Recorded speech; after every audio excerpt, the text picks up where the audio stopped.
Kalau ada hamba-hambaku mencari aku, bertanya padamu bagaimana terkoneksi denganku, ingin minta kepadaku. Biasanya orang kalau tanya tentang Allah, tentang Tuhan, motifnya dua. Kalau bukan berdoa, ingin taubat. Kalau bukan minta sesuatu, ingin kembali menata hidup lebih baik. Maka apa jawaban Allah? Perhatikan kalimatnya. Wa idza sa'alaka 'ibadi 'anni fa inni qarib. Sampaikan pada orang yang ingin mendekat kepadaku. Aku tidak dibatasi dengan tempat, tidak dibatasi dengan ruang dan waktu. Kapanpun dia minta, sampaikan. Aku begitu dekat. Setelah itu apa? Ujibu da'watad da'i idza da'an. Kalau hambaku memohon kepadaku apapun dalam hidupnya, dia minta kepadaku apapun masalah hidupnya, sampaikan kepadanya, tanamkan pada hati yang paling dalam, ujibu da'watad da'. Aku pasti jawab setiap doa-doa yang dipanjatkan kepadaku. Jadi hadirin, fikih yang kedua setelah paham tentang esensi doa, yang kedua, hukum doa kaidahnya kalau dimintakan pasti dikabulkan. Kaidahnya kalau kita berdoa pasti dijawab. Hanya pertanyaan muncul kemudian, secepat apakah doa itu dijawab? Yang kedua, mengapa kadang minta tapi terasa belum dijawab? Yang ketiga, ini yang paling penting kita pahami di Jumat ini, bagaimana cara Allah menjawab doa kita. Apakah seperti yang kita harapkan, atau cara Allah memenuhi apa yang kita butuhkan? Maka yang pertama, dijawab oleh Al-Quran dengan cepat. Faliyastajibuli waliyu'minu bi.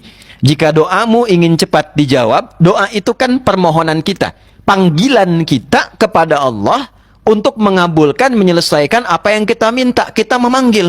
Maka Allah kemudian mengajak bicara logika kita, mengkhitab bahasa Arabnya, menggunakan hukum yang sama. Kalau panggilanmu dalam doa ingin cepat dijawab, maka respon juga dengan cepat panggilanku.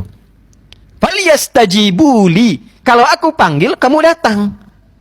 Maka muncul hukum, tiap hari Allah panggil, dicek 5 kali dalam sehari. Subuh dipanggil, zuhur dipanggil, asar dipanggil, maghrib dipanggil, isya dipanggil. Dipanggil itu untuk konfirmasi doa kita. Allah nggak butuh dengan sholat kita. Semuka langit dan bumi, ini sekarang hambanya nggak sujud, tidak akan menurunkan status Allah sebagai Tuhan. Justru dipanggil sholat itu mengkonfirmasi keinginan kita. Karena itu, hayya 'alas shalah, ayo sholat, hayya 'alal falah. Ayo bahagia, sukses. Apa di antara tanda kebahagiaan itu? Saat kita mengkonfirmasi, doa kita dijawab. Itulah kenapa secara bahasa sholat disebut dengan doa. Karena semua bacaan sholat isinya doa.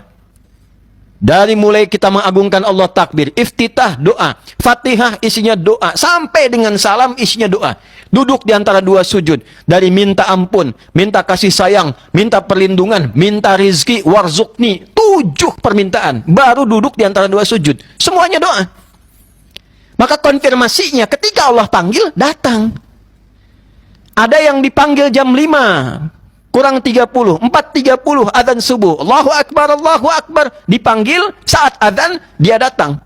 Begitu dipanggil, dia datang. Maka berhak bagi Allah ketika minta, dia pun dikabulkan saat minta. Ada yang sebelum dipanggil, sudah datang. Maka ada yang fitrahnya sebelum minta, sudah dikabulkan oleh Allah. Seakan-akan tak punya masalah. Seakan-akan keinginannya terkabul.